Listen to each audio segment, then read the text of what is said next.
périlleuse opération très complexe, remarquable et spectaculaire. Et vous nous la faites vivre en direct avec Marie-Sophie et toutes nos équipes. J'ai à mes côtés une jeune femme étonnante. Elle s'appelle Romane. Bonjour Romane. Bonjour. On va tout dire.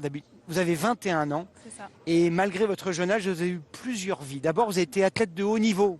Tout à fait. Vous avez fait de l'athlétisme de 200 mètres. Vous avez fait les championnats de France. Oui.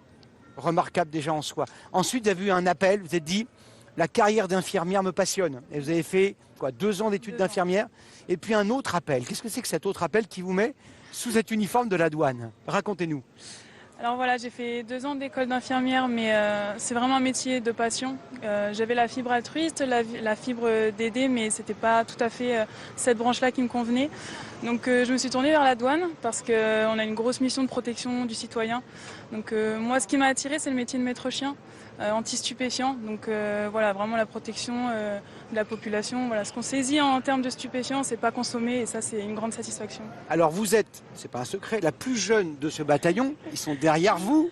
Vous êtes la plus jeune et vous avez vécu un baptême du feu. Mais je ne sais pas si j'ai le droit de le dire. En fait, parfois vous patrouillez, mais vous êtes en civil, je peux le dire. Tout à fait. Donc vous n'êtes pas reconnu, vous êtes en civil avec un collègue. Et l'une de vos premières opérations, c'était dans une gare parisienne, c'est ça? C'est ça. Et qu'est-ce qui se passe? Qu'est-ce que vous trouvez? Qu'est-ce que vous décelez?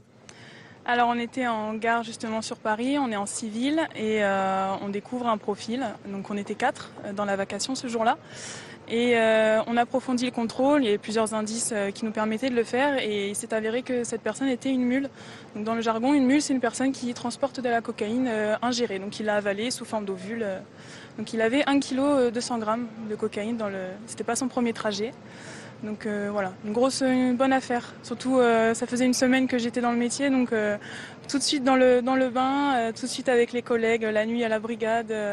C'était vraiment très sympa. Bienvenue dans le métier de la douane. Et puis Exactement. un dernier point, l'une de vos passions, peut-être l'un des buts de cette formation, c'est que vous voulez être dans une brigade cynophile, vous voulez travailler avec un chien, parce que c'est ce duo-là qui est passionnant.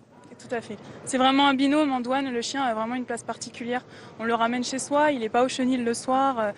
On l'a très jeune, on fait toute son éducation. C'est vraiment une expérience particulière. On ne va jamais travailler seul. Faut avoir la fibre des animaux aussi parce que justement on s'en occupe tout le temps. Mais voilà, je pense que découvrir une cache aménagée, quelque chose avec son chien, ça doit être fort en émotion. Bon, bravo à vous. Puis bon, vous pourrez, après le travail, aller courir avec votre chien vers le pour le plus vite. Il aura fort à faire. On va retrouver, pas très loin d'ici, en haut des Champs-Élysées, près de l'Arc de Triomphe,